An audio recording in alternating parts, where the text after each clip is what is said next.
The Goldilocks Narrative, a framework for rational analysis under conditions of motivated reasoning. Kelly Van Houten, me. Intellectual lineage. The Goldilocks Narrative does not emerge from a vacuum. It is grounded in a body of empirical research on motivated reasoning, cognitive bias, and epistemic rationality that spans several decades, and that extends that research into territory the academic literature has not yet reached. The foundational work of Ziva Kunda's 1990 paper, establishing that people reason toward conclusions they are emotionally motivated to reach. The emotional investment precedes the reasoning. The reasoning is recruited afterward to justify the conclusion already felt. This is the mechanism the Goldilocks narrative is designed to defeat, and Kunda's characterization of it remains the most precise in the literature. Jonathan Barron's concept of actively open-minded thinking, AOT, developed beginning in 1993, is the closest academic predecessor to the protocol described here. AOT is defined as a cognitive disposition encompassing the willingness to seek out and genuinely consider evidence that disconfirms one's beliefs, to postpone closure rather than resolve uncertainty prematurely, and to weigh new evidence against favored conclusions rather than dismissing it. Research has consistently shown that individuals high in AOT exhibit reduced susceptibility to belief bias, fewer reasoning errors on heuristic tasks, and better calibration between confidence and accuracy. The disposition is real, measurable, and consequential. The limitation of AOT as a practical tool is that it describes a trait rather than a method. It tells you what kind of thinker produces better conclusions. It does not tell you how to produce better conclusions if you are not already that kind of thinker. And it offers no mechanism for counteracting motivated reasoning in real time. It is a portrait of the destination, not a map to it. Defeasible reasoning. This is a term that comes out of the research. I don't think that's really a word, but defeasible reasoning drawn from epistemology and logic, well, maybe it is, contributes a related but distinct insight. That conclusions should be held provisionally, and that the intellectually honest question to ask of any belief is what evidence would defeat it. This is a genuine advance over naive certainty, and the Goldilocks narrative incorporates it. The falsification step at the core of the protocol is defeasibility in action, but defeasibility as classically conceived is passive. It asks whether a conclusion can be overturned. It does not specify which conclusion to interrogate first, and it provides no defense against the motivated reasoner who applies defeasibility selectively, rigorously questioning only the conclusions they already dislike. Perspective-taking research demonstrates that deliberately inhabiting a vantage point other than one's own reduces reliance on egocentric judgment and prompts spontaneous search for disconfirming information. It softens the feral architecture. Its limitation is the same as AOT's. It is a disposition shift, not a protocol. It attenuates bias without eliminating it, and it offers no sequencing logic for moving through a field of competing hypotheses. So, in the Goldilocks narrative, we just go ahead and substitute narrative for hypothesis. That's just terminology, but what this is, what the Goldilocks narrative is doing is it's creating a more formal process for doing what these researchers are suggesting, which, in my view, and I know there's some research that shows that it works to some extent, I think the Goldilocks narrative is much more effective. It may be a little more time-consuming, but it's much more effective. What the Goldilocks narrative adds is structural. It does not ask the analyst to become more open-minded, to adopt a different perspective, or to ask whether their conclusion is defeatable. It assigns the feral mind a specific functional role in the protocol, not as an obstacle to overcome, but as a navigational instrument. So we're exposing the bias as we go. The emotional discomfort signal, which motivated reasoning users to steer analysis away from threatening conclusions, is repurposed as the sequencing mechanism that drives analysis directly toward them. The feral architecture is not suppressed, it is redirected against itself. This is the precise point of departure from the prior literature. AOT, defeasibility, and perspective taking all attempt to reduce the influence of motivated reasoning. The Goldilocks narrative accepts motivated reasoning as a permanent structural feature of human cognition and builds a protocol around it, one that cannot function without it. The premise. So the scientific body of knowledge is now large enough and broad enough to use as a reference for making consequential decisions without belief. This is our interest here, as we're talking about belief. And how to make consequential decisions without it, because our whole supposition is that we don't need belief for consequential decisions. So, belief was always a placeholder, a mechanism for navigating uncertainty when evidence was insufficient. That condition no longer holds. The placeholder has been superseded. The question becomes, how does an individual escape the feral architecture, the evolved cognitive machinery that constructs conclusions around emotional comfort rather than evidential weight? The Goldilocks narrative is a method that uses the intellect to defeat itself. Its foundation rests on a key insight. Whatever conclusion makes us feel better is the belief we will construct. That emotional comfort is the fingerprint of the feral mind, and crucially, it is self-betraying. And I would say much more so than simply, perspective taking or some other kind of approach. We do not need to be free of the feral circuitry to detect it. We only need sufficient self-awareness to notice the emotional signal. The iterative falsification protocol. So we're going to start falsifying here. We're going to use a process of falsification combined with this feral navigation process. The goal of this protocol is to identify the hypothesis or narrative most likely to be correct.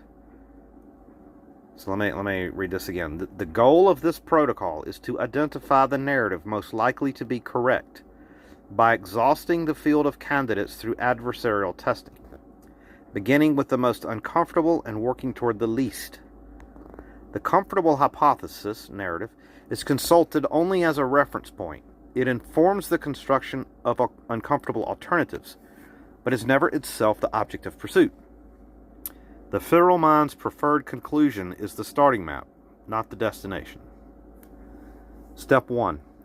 Identify the narrative that produces the strongest emotional discomfort. The conclusion that feels worst to complicate. The operative word there being feels. This is the correct place to begin. The feral mind has invested the least effort defending against the most uncomfortable conclusion, because it never expected you to go there voluntarily. The defenses are weakest precisely where the discomfort is greatest. Attempt to falsify that uncomfortable narrative using all available evidence and counter-argument. Subject it to maximum adversarial pressure. If it is successfully falsified, discard it entirely and move to the next most emotionally uncomfortable hypothesis remaining. If it cannot be falsified, place it in the likely candidates bucket and continue. Do not stop. The process does not terminate on a single survivor. Every narrative must be tested. Move to the next most emotionally uncomfortable narrative remaining and repeat the falsification attempt. Continue this sequence from most to least emotionally repugnant until every hypothesis has been either discarded or placed in the likely candidates bucket. The process is exhaustive, not opportunistic. It does not end when the first unfalsifiable narrative is found. Once all narratives have been processed, apply Occam's razor to the likely candidates bucket. The correct narrative is the one that requires, let's just say, the most likely correct narrative is the one that requires the fewest assumptions while carrying the greatest explanatory power. That is the most probable conclusion. This second-order rational act is what distinguishes the protocol from mere discomfort seeking. The final selection is made on parsimony and explanatory reach, not on emotional signal alone. Step 5. If Occam's razor produces a tie, two or more hypotheses of equal required assumptions and explanatory power, choose the most emotionally uncomfortable among the tied candidates. The feral mind has no legitimate claim on the selection at this stage, and the tiebreaker is specifically designed to deny it one. The demon gets no vote in a tie. The protocol never produces certainty. It produces the least feral conclusion currently survivable under maximum adversarial testing. It is also immune to its own dogmatization. The emotional comfort signal will eventually attach to the method itself, at which point the protocol demands you attempt to falsify the method. The demon with 1,000 faces cannot wear this particular face for long without being detected. And a warning. The selection of the initial narrative must be made on the basis of emotional repugnance alone. If you find yourself using reason or evidence to identify which hypothesis to test first, rationalizing your way to a conclusion that feels unfavorable rather than simply following the raw signal of maximum discomfort, you are not executing this protocol. You are allowing the feral architecture to govern the selection phase under the guise of rationality, which is precisely the error this method is designed to circumvent. Reason and evidence belong exclusively to the falsification phase. Emotion belongs exclusively to the selection phase.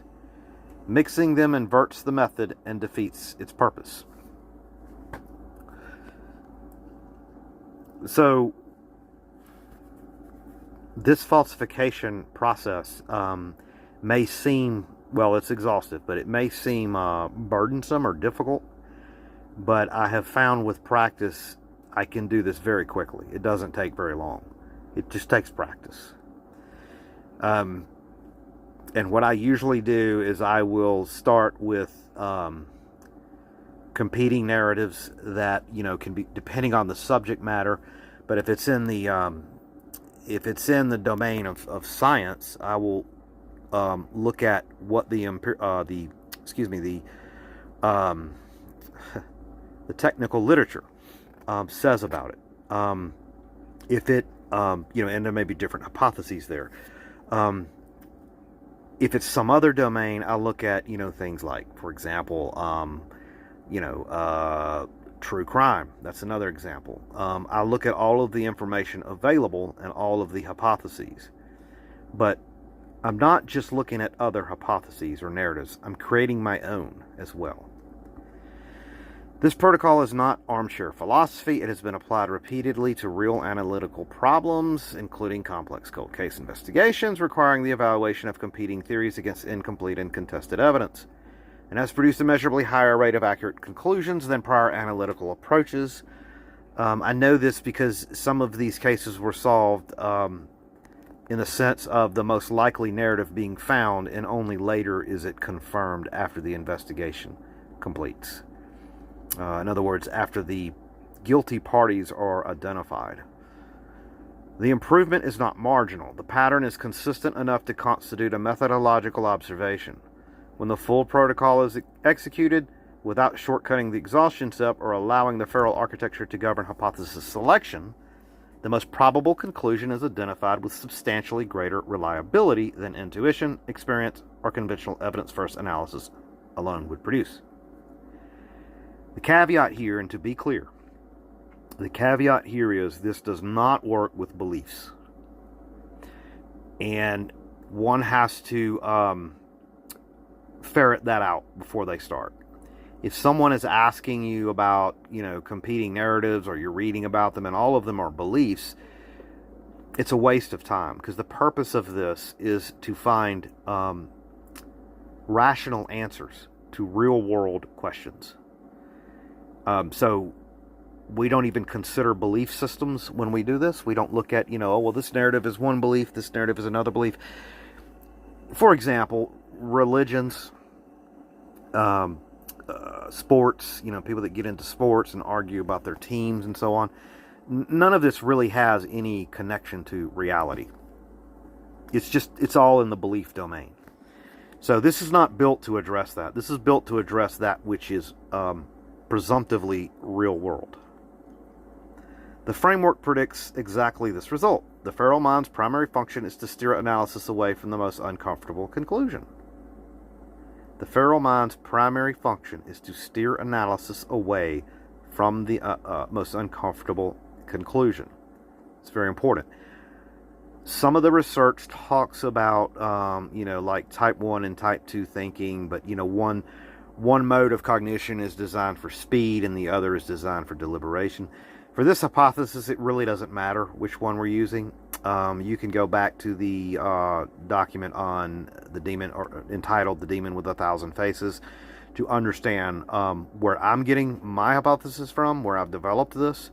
It is the same thing, but it's told in a different way. It's the parable of the intelligent child in the grass.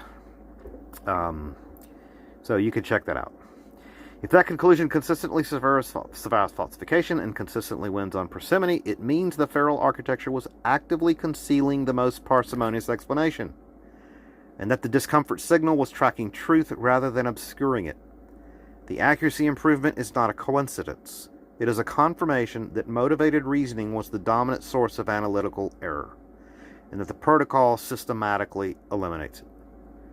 And I would go as far as to say that motivated reasoning is almost always present.